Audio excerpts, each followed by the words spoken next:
सोयगाव शहरात दसरा उत्साहात साजरा। सोयगाव शहरात विजयादशमी सण मोठ्या उत्साहात पार पडला।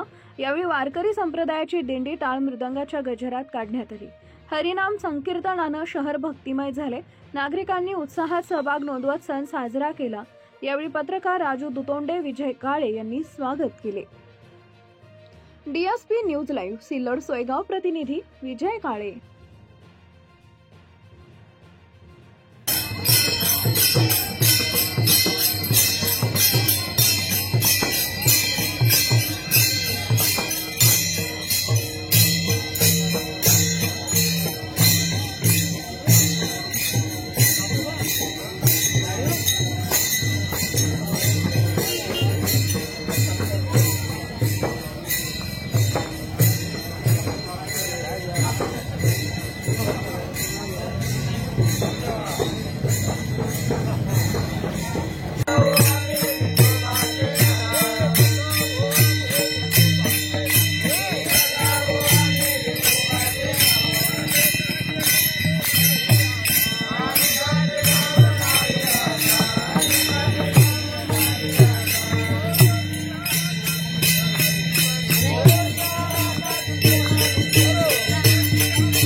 सर्वसामान्यांना न्याय मिळवून देणारे हक्काचे चॅनल डीएसपी न्यूज लाईव्ह। संपूर्ण महाराष्ट्रातील बातम्यांसाठी चॅनलला लाईक करा, सबस्क्राईब करा आणि शेअर करा।